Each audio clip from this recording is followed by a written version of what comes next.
ইলিশ মাছের মাথা দিয়ে যেদিন আমি কচু শাক রান্না করি সেদিন সবাই একটু আমার বেশিই প্রশংসা করে।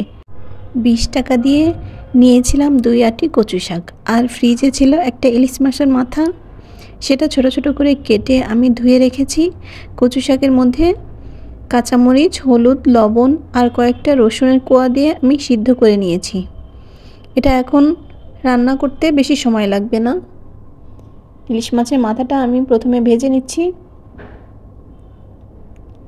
একটু ভালো করে ভাজা হয়ে গেলে আমি এর মধ্যে দিয়ে দেব পেঁয়াজ, রসুন, শুকনো মরিচ আর সামান্য পরিমাণে একটু বোম্বাই মরিচ।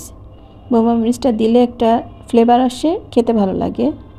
এটা দিয়ে আমি এখন ভালোভাবে এটাকে নেড়ে নিব।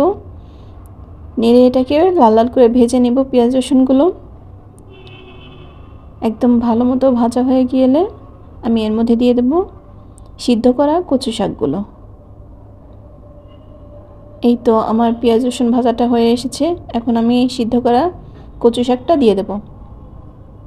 কচু শাকটা অবশ্যই আপনারা রসুন, কাঁচামরিচ আর হলুদ লবণ দিয়ে সিদ্ধ করে নেবেন। এখন এটাকে আমি ভালোভাবে 7 থেকে 8 মিনিট ভেজে নিব। ভেজে কচু শাকের মধ্যে যে অল্প একটু পানি আছে, পানিটা আমি একদম শুকিয়ে নিব।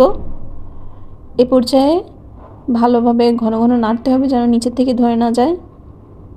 কচু শাকটা এরকম কিছুক্ষণ নাড়তে নাড়তেই কচু শাকটা দিয়ে তেল বেরিয়ে আসবে এবং সবটুকু পানি টেনে যাবে। তখন কচু শাকটা খেতে মজাদার হয়। পানি থাকলে ভালো লাগে না। অবশ্যই আপনারা সম্পূর্ণ পানি টানিয়ে এটাকে তেল তেল করে ভেজে নেবেন। আমি কিছুক্ষণ ঢাকনা দিয়ে রেখেছিলাম মাথাটা ভালোভাবে সিদ্ধ হওয়ার জন্য। এভাবে ইলিশ মাছের মাথা দিয়ে কচু শাক রান্না করলে আমার আব্বু খুবই পছন্দ করে এটা। এইভাবে কিছুক্ষণ নাড়তে নাড়তেই আমার রান্নাটা সম্পূর্ণ হয়ে যাবে। একটিবার এভাবে বাসায় ট্রাই করে দেখুন। কচু শাক আর ইলিশ মাছের মাথা দিয়ে রান্না চমৎকার একটি খাবার। এই তো প্রায় হয়ে এসেছে আমার কচু শাক রান্নাটা।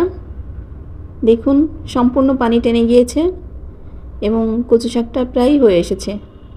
আরও কিছুক্ষণ নেড়ে চেড়ে আমি এটাকে নামিয়ে নিব। দেখুন একদম তেল বেরিয়ে এসেছে, একটুও পানি নেই।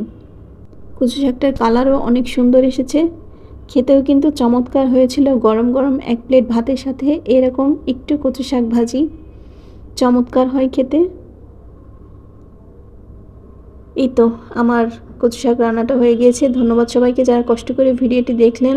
অবশ্যই ভিডিওটি ভালো লাগলে অন্যকে দেখার সুযোগ করে দিবেন। আল্লাহ হাফেজ।